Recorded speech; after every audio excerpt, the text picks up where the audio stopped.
Well, we're going to pull a transmission today. This Spicer 4-speed and this 4104 needs to come out because we need to take a look at the clutch in this thing. This thing had a really bad clutch slip happen the other day, to the point where the bus would not pull itself when it was hot on flat ground. Zero input from the clutch at all. So it got a clutch adjustment after somebody had cut the clutch rod shorter, so we put it back to the right length and adjusted it. But we need to take it out and take a look at it. It pulled itself enough to get it in the shop, but we are still concerned with the condition of it because of how bad it slipped. So we gave everything a good bath with the pressure washer before it came in the shop, tried to get all the grease we could off. Now we're going to start disassembling stuff.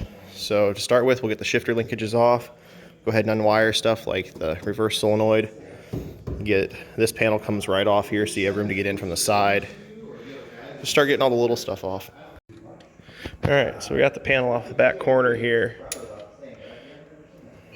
Getting all the wiring off it right now. I already took off the reverse solenoid one, and then somebody's got a ground here for the fuel filter. So we'll get this popped off. Gonna have to pull the speedometer drive over here. And then I'm gonna go ahead and take the parking brake assembly off this because it's not used on this bus. And it's gonna be in the way of us sliding this thing out of here.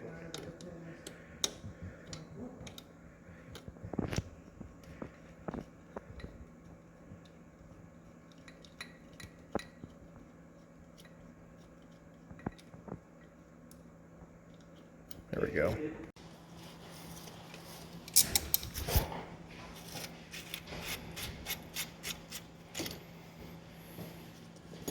You want to disconnect the ground?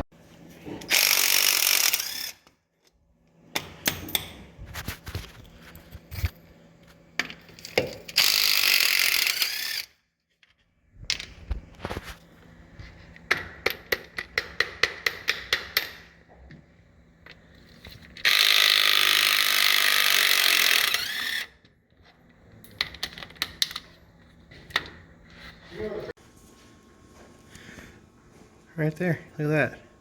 All the way here, around the top of the bolt, back through and down into here.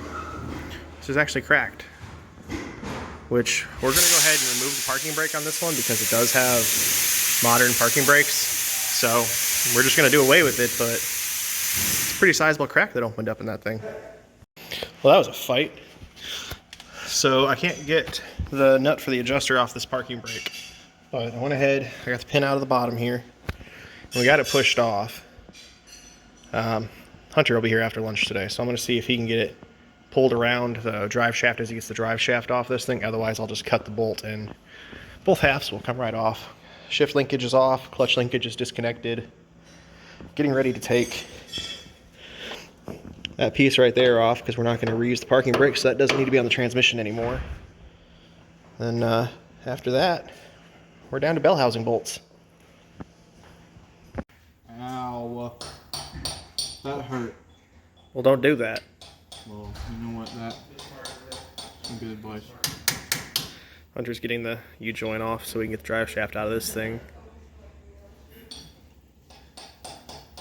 I think moving. Probably gonna end up having to get a bigger hammer on it then. Probably. Hey, look at that, a bigger hammer. What those brakes needed is more lubrication. I mean, they're great because if you look at all the extra surface area it gave itself there with all those ridges, man, that thing was an efficient brake.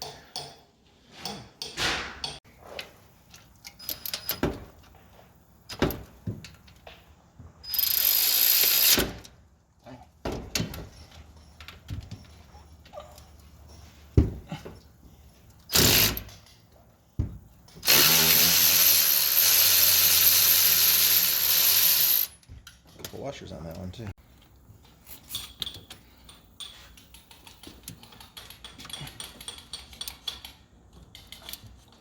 Should get it.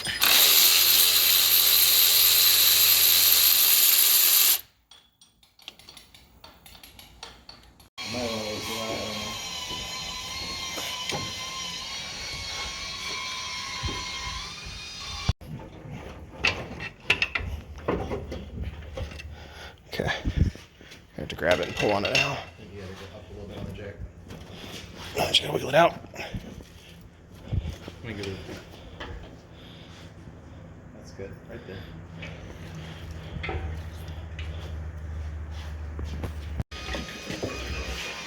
Hey, hold on. That wire cut.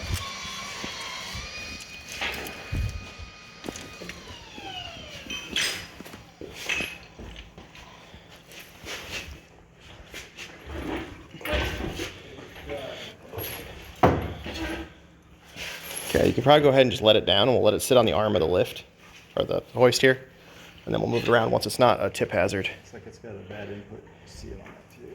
Should probably replace the rear main seal while we're in here. Yeah. There we go. Can you grab me that orange light on the side of the cart?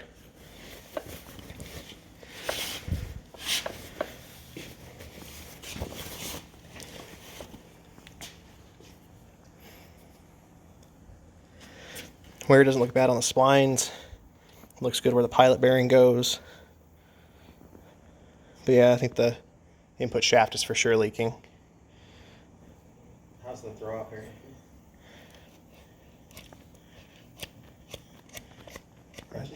No, it doesn't feel bad. Is the clutch kit coming with one? Yeah, I ordered one. Okay. I hate to have it all apart and not put it on there. Yeah, it doesn't feel terrible though, and where it rides looks fine. I don't see any grooving or anything.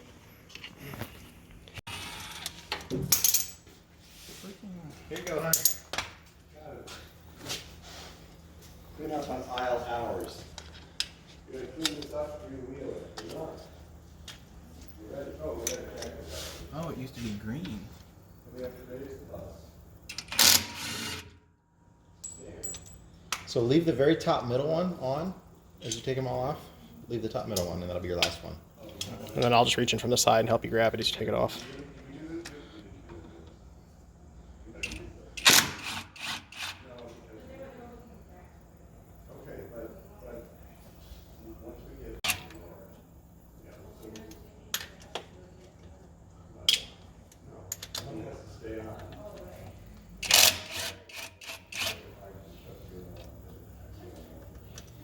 There are dowel holes that hold it on too, so it won't just fall off.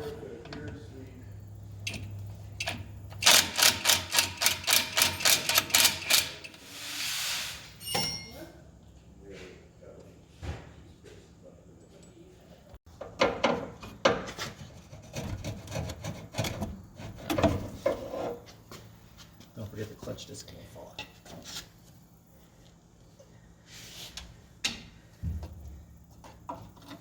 Ready? Yep. The clutch disc appears to be stuck to the pressure plate. That's rather unusual. That's really unusual. Oh shit, is that flywheel? Holy shit, it's bad. That's cracked. Those cracks aren't coming out. Wow, we're shit. I'm still more. That's bad, but why is the fucking clutch disc stuck to the pressure plate? It's literally. It's in a groove there. Yeah, it's in a groove. Hang on, let's get this out and sit it on the floor for the good reveal. Okay. So these are the rivets, and it is worn. It has. Yeah, it's definitely worn to the rivets. All right, Hunter, lift it up. Let's see the carnage. Is the other side worse? Yes. Maybe. What the hell? It's worn through the rivets over here Look too. at this though. Yeah. Mud daubers were in there, and I think we just broke them loose. But yeah, this whole surface is in horrible shape. But this ain't nothing. Feel this. Oh, I can see it. Yeah. But it's nothing compared to what's over here. Has that part available? That is a bad crack. Oh yeah. It's all the way through. It's not just. And this broken. one is all the way through. That one's probably just about all the way through. That one. Yeah, this is not great. After some fighting, we finally got that drum off. So I'm gonna go ahead and get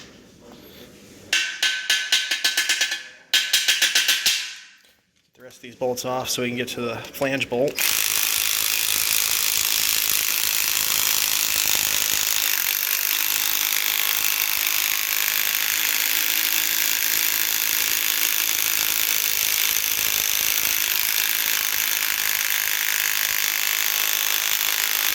Alright, I probably need more than the 12 volt for this.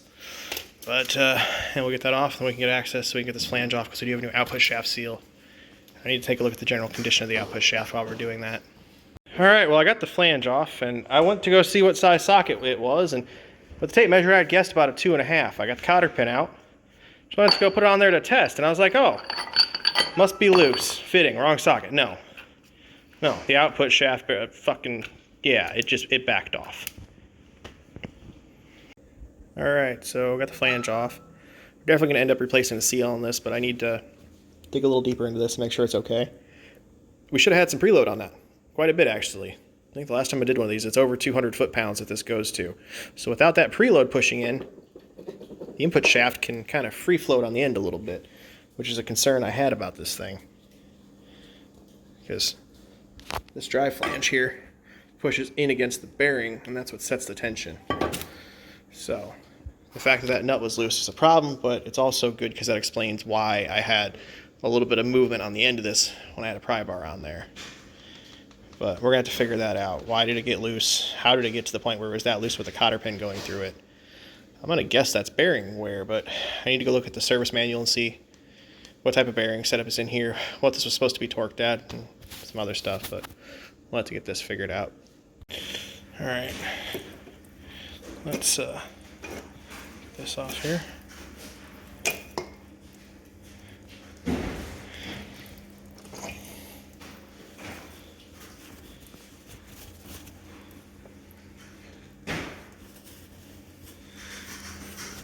That's not inspiring.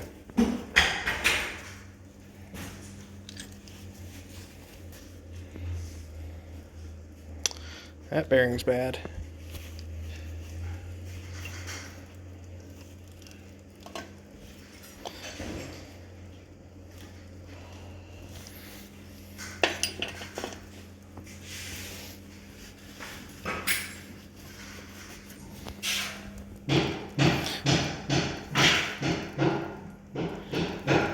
The race doesn't feel bad, but if we're going to have to replace the bearing, we're going to have to replace the race.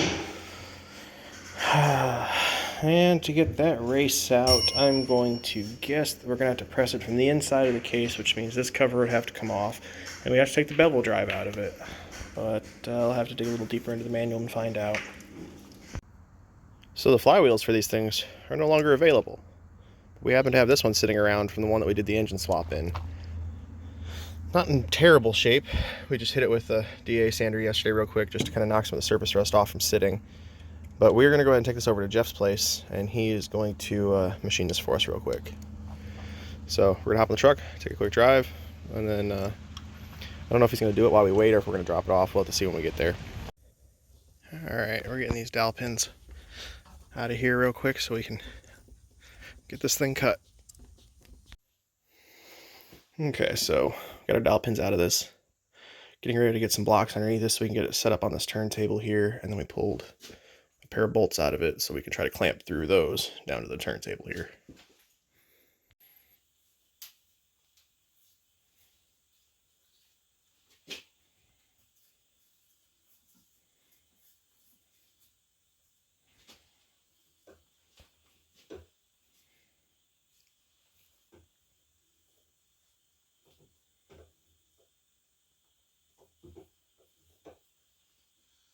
I may have to just grind another tool for this, but I want to see how lazy I can be.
Well, I don't know how much video I got while we were there, but it took a couple different tries to figure out some tooling and get a good surface finish on it. We were having problems with it just doling out cutters on some hard spots in it, but we got it the best we could with what we had available, and it's a lot better than it was. So that'll probably be the end of this one, and then once we get the clutch and everything here to put it back together, we will go ahead and put up the next video.